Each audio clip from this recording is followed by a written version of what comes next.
Hoje o nosso tema será sobre fraturas patológicas. Na verdade, como já comentamos, o termo mais adequado seria fraturas em osso patológico, né? Então nós vemos aqui alguns exemplos. Podemos ver aqui uma fratura. Aqui nós vemos uma outra área com alteração na radiografia, uma área de lise também importante. Aqui vemos o tratamento, né, no fêmur, e aqui uma peça, né, que foi retirada, havia sido feita uma osteossíntese, mas foi dessa maneira que o paciente acabou evoluindo. Então, vamos falar sobre fraturas em osso patológico.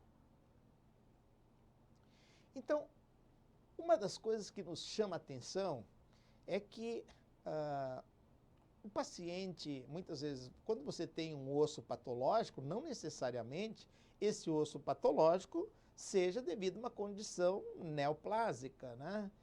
Pode acontecer, por exemplo, em pacientes não oncológicos e que têm fragilidade óssea, né? Então, um paciente aqui com uma densidade, né, da parte óssea, da configuração do osso normal, e aqui num osso com osteoporose, tá?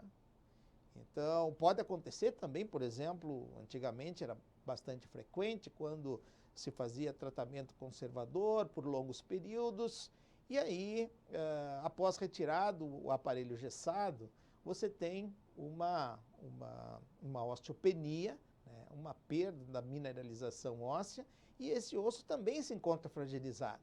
Então, você corre o risco, se colocar esse indivíduo logo após o término do tratamento conservador, gessado, que esse indivíduo apresente uma fratura, né? E é uma fratura em osso patológico, porque o osso está fragilizado pelo tempo de imobilização.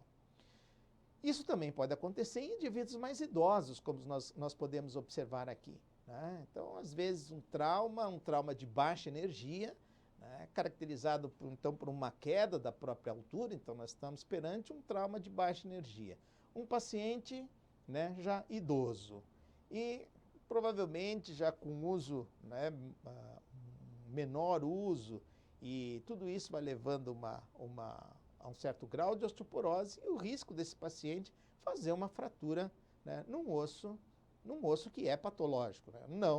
Mas não num osso, no caso, com alguma neoplasia, simplesmente porque, por questões de osteoporose, havia uma debilidade maior nesse osso.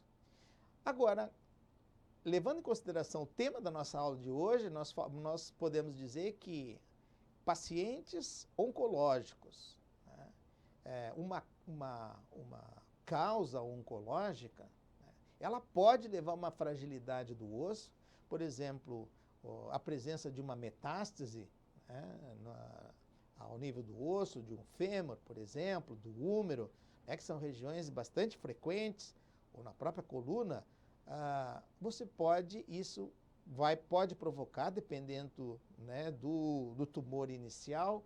Se, por exemplo, existem tumores como o tumor de mama, né, uma neoplasia de pulmão, uma neoplasia de próstata, uma neoplasia de rim.